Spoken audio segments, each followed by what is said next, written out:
Hello दोस्तों, dictation start होगी 3 second बाद। स्टार्ट।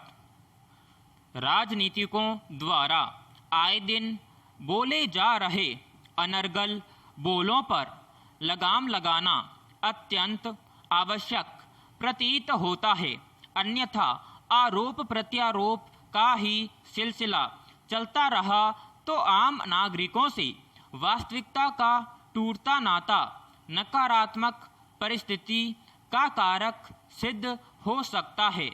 स्वस्थ राजनीति और समाज की संरचना में जरूरत से ज़्यादा मत भिन्नता बाधक होकर अनावश्यक विवाद की जनक सिद्ध हो रही है। विकसित भारत की परिकल्पना को साकार करने के लिए राजनीति का शुद्धिकरण समय की मांग है।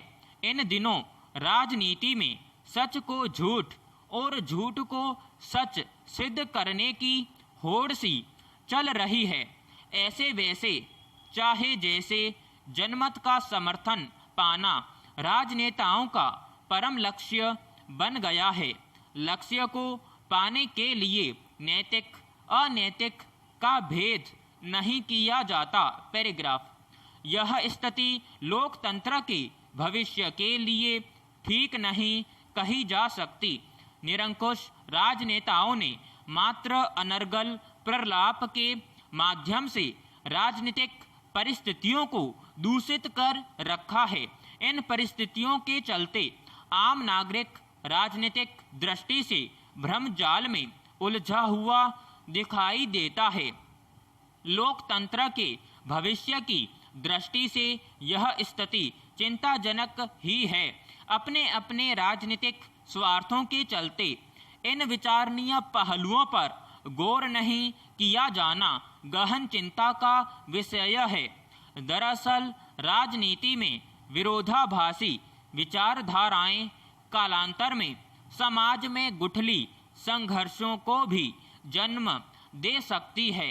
अलग अलग जाति और अलग अलग वर्ग अलग अलग राजनीतिक संरक्षण प्राप्त करते हुए नीति नियमों के विपरीत आचरण करते हुए अराजकता को जन्म दे रहा है। पैराग्राफ। कुल मिलाकर विकसित भारत की परिकल्पना को साकार सिद्ध करने के लिए राजनीति के शुद्धिकरण की दिशा में ठोस कदम उठाना आवश्यक है। इस दिशा में सर्वप्रथम आवश्यकता इस बात की है कि अनर्गल आरोप प्रत्यारोप पर विराम लगाया जाए। निश्चित रूप से जब तक आम नागरिक अपना विषय विशेष पर स्पष्ट अभिमत नहीं रखेंगे तब तक लोकतंत्र की परिपक्वता में संदेह बना रहेगा। ऐसे में यह जरूरी है कि राजनीति में प्रामाणिक और नैतिक मूल्यों की स्थापना की दिशा में कारगर कदम उठाया जाए।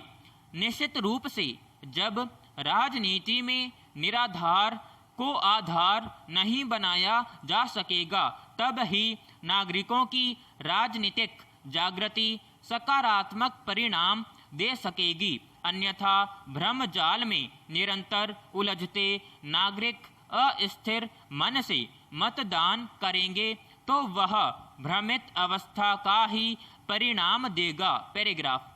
बेहतर हो अगर राजनीतिक और सामाजिक नेतृत्व उन विषयों को चिह्नित करें जिस पर कि सर्वमान्य स्थिति होना राष्ट्र और समाज के लिए परम आवश्यक प्रतीत होता हो। यह निश्चित है कि मत भिन्नता की स्थिति में अलग अलग वर्ग एवं समूह की शारीरिक एवं मानसिक श्रम शक्ति अनावश्यक रूप से जाया होती रहती है। अनावश्यक टकराव की स्थिति समाज में कानून और व्यवस्था के सम्मुख भी चुनौती बना करती है। ऐसे में जरूरत इस बात की है कि राजनीति हो या समाज, लेकिन नेतृत्व को सर्वसम्मत विषयों पर आम सहमति बनाने का प्रयास अवश्य करना चाहिए। ऐसा होने पर भ्रम जाल में उलझा आम आदमी महत्वपूर्ण विषयों पर अपनी स्पष्ट राय बना सकता है। पैराग्राफ।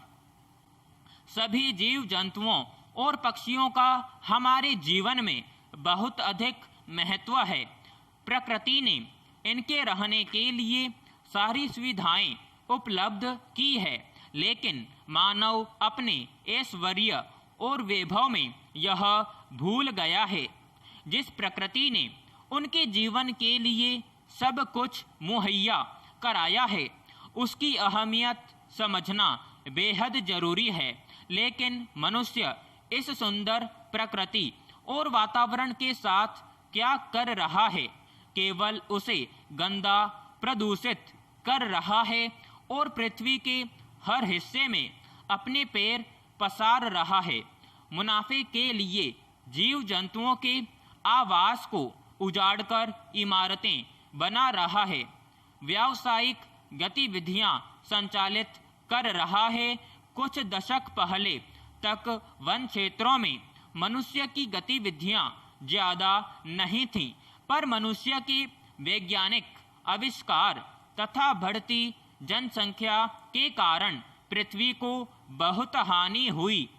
15 साल पहले पृथ्वी का 27% हिस्सा खाली जंगल के रूप में जीव जंतुओं का आवास हुआ करता था।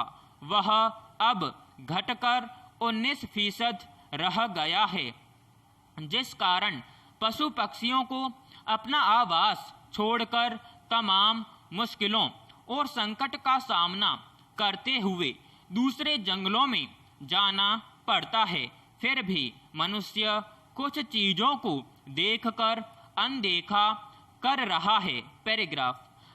प्रदूषण के कारण पक्षी आकाश में नहीं दिखाई देते। वे शहरों को छोड़कर चले गए हैं। शहरों में केवल कबूतर, कौवे ही दिखाई देते हैं।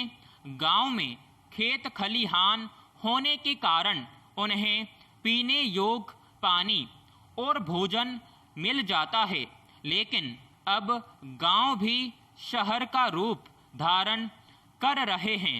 इसी कारण जीव जंतु या पशु पक्षियों की समस्या बढ़ती जा रही है।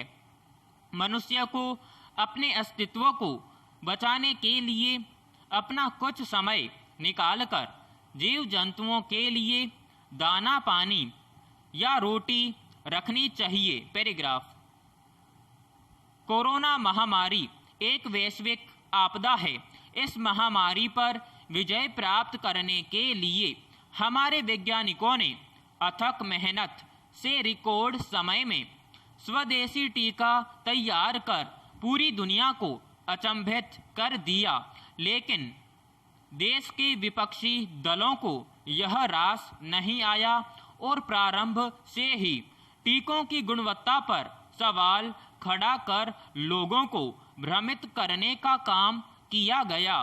कुछ नेताओं द्वारा भ्रम फैलाने का जनमानस पर व्यापक असर पड़ा और टीकाकरण के प्रथम चरण में अनेक स्वास्थ्य कर्मी जानबूझकर टीका लेने से बचते रहे। कई राज्यों में टीकों की भारी बर्बादी हुई। पैराग्राफ। जब देश में कोरोना महामारी की दूसरी लहर आई और दुनिया भर के स्वास्थ्य विशेषज्ञों ने टीकाकरण पर जोर दिया, तब शहरी क्षेत्रों में टीकाकरण की रफ्तार बढ़ी, लेकिन ग्रामीण क्षेत्रों में अशिक्षा की वजह से आज भी भ्रम की स्थिति बनी हुई है। आज लगभग 100 से अधिक देशों में भारतीय टीकों का इस्तेमाल हो रहा है। अफसोस है कि आज भी अपने ही देश में टीकों पर पड़े संशय के बादल पूरी तरह नहीं छटे हैं। टीकाकरण के द्वारा ही कोरोना महामारी पर विजय प्राप्त किया जा सकता है। ग्रामीण क्षेत्रों में जागरूकता अभियान चलाए जाने की जरूरत है। पैराग्राफ। देश में तेजी से बढ़ती महंगाई की मार से आमजन हैरान, बेचैन, परेशान हैं। इस पर लगाम लगाने का काम सरकार के नियंत्रण से निकलता हुआ महसूस होने लगा है।